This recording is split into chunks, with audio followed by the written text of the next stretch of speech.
భయపడ్డోడు ప్రసంగం చేస్తే ఎట్టుంటుంది. Praise the lord.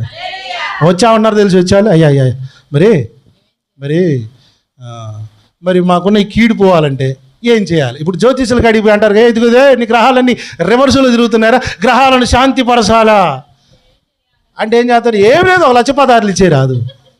ఈడేదో ఆ గ్రహాలన్నీ ఈడి కంట్రోల్లో పెట్టినట్టు ఇంట్లో కూర్చొని పొట్ట పెట్టుకొని ఈడు కంట్రోల్ చేస్తున్నాడు గ్రహాలని. జ్యోతిషం చెప్పేటోడు గ్రహాన్ని కంట్రోల్ చేస్తాడు. ఎవడు చెప్పిండు? ఈడు చెప్పేటోడు ఎవడు? ఈయన కనీసం ఊరు దాటడు. అంతరిక్షంలో వేల లక్షల కిలోమీటర్ల దూరంలో ఉన్న గ్రహాలను ఈడు ఇంట్లో కూర్చొని ఆపరేట్ చేస్తాడట. శాంతి పరచాలా? ఏంటి? శాంతి పూజ చేయాలా? ఏం శాంతి అయ్యా? ఏం శాంతి చేయాలా? 1,50,000 ఇస్తే శాంతి అవుతాయా?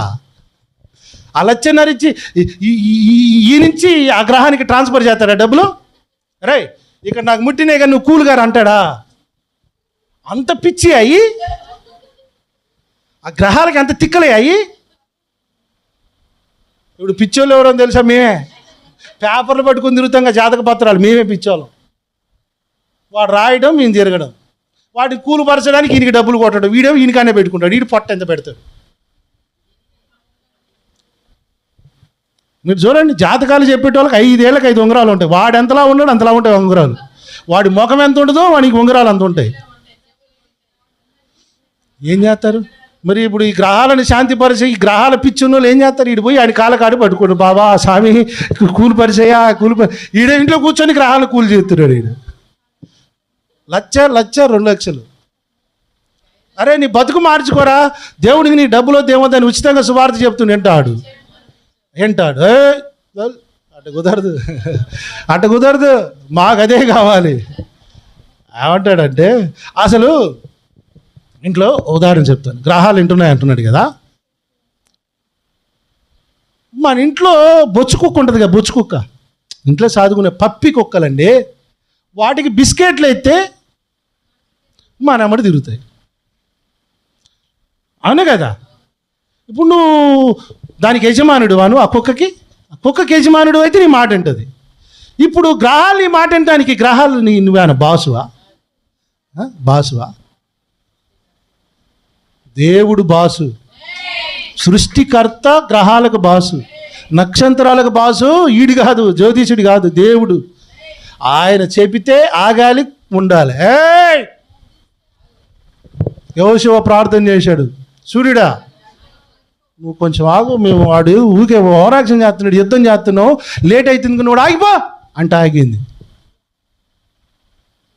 సముద్రమును చూసి దేవుడు లేచా గాలితో పని గద్దించి తాగిపోయింది.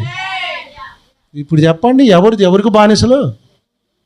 సృష్టి అంతా దేవునికి బానిసలు. ఆయన చేతిలో ఇన్ని కంట్రోలింగ్ ఆపరేటింగ్ ఆయన చేస్తుంటే ఈడు కూర్చొని పొట్ట పేర్చుకొని ఇంతలా ఉంగరాలు ఎన్ని పెట్టుకొని గ్రహాలను శాంతి పరిస్థితులు 1,16,000. మరి ఆయన ఎవరు? ఆయన నువ్వు యజమానుడు, ఆయన. అందుకనే కొంచెం జాగ్రత్తగా ఉండండి. ఇలాంటి ఈ కాలాల గురించి బతుకులు బాగుంటే అని ఎవరిని నమ్మకండి. మన పాస్టర్లను కూడా నమ్మకండి. మీకు ప్రవచనాలు చెప్తాం ఏంటో అస్సలు నమ్మొద్దు. మనం నమ్మాల్సింది ఒకటి, దేవుని వాక్యాన్ని. Praise the lord. దేవుని మాటలను దేవుని సేవకులు మాట్లాడతారు వాక్యంలో, అదే నమ్మండి. మనందరూ ఎప్పుడో పాట పాడతాం. నేనేమంటానంటే, ఎన్ని తలచినా ఏది అడిగినా జరిగేది నీ చిత్తమని నువ్వు పాడినప్పుడు, నువ్వు నమ్ముతున్నప్పుడు మళ్ళీ ఎందుకు జాతకాలు పడుతున్నావు? ఇంకెందుకు ఈ దొంగ ఈ ప్రవచనాలకు ఎందుకు వెళ్తున్నావు?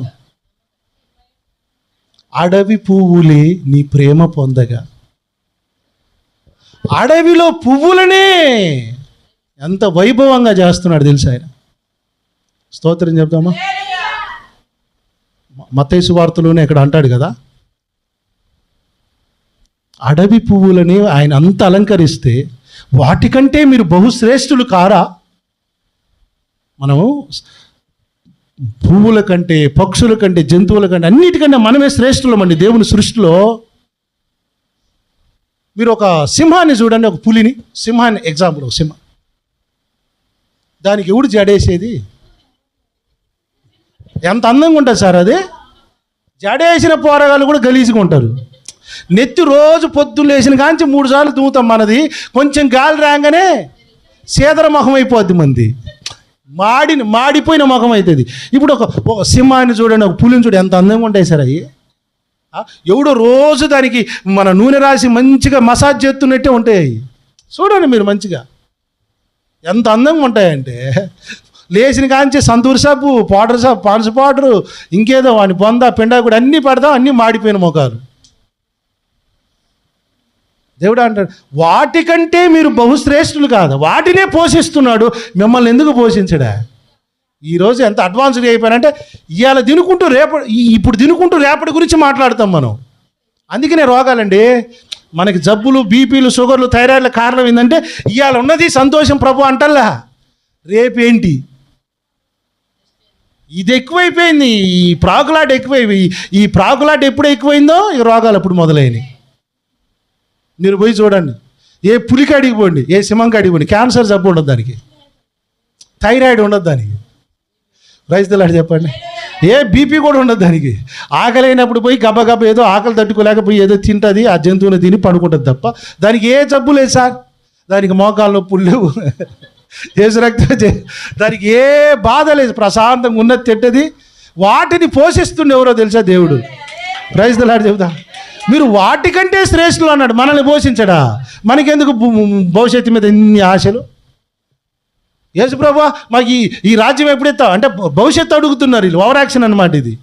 భవిష్యత్తు నీకు అవసరం లేదు, నీ పని కాదు. ఈ రోజు ఏంటి, రేపటి గురించి నీకు పని లేదు అబ్బాయి, నీ పని కాదు, ఇయ్యాలే నువ్వు. ఈరోజు నేను చచ్చిపోతే ప్రభు దగ్గర లెక్క చెప్పగలనా? నేను ఎట్టున్నా, నా బతికేంది, నా బతుకు చిత్రం ఏంది, ఈ రోజే చూసుకో అన్నాడు ప్రభు.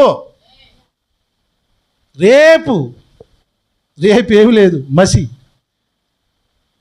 రేపటి గురించి, భవిష్యత్తు గురించి ఎవడు చెప్పినవాడు అబద్ధ బోధకుడు, అబద్ధ ప్రవక్తనే.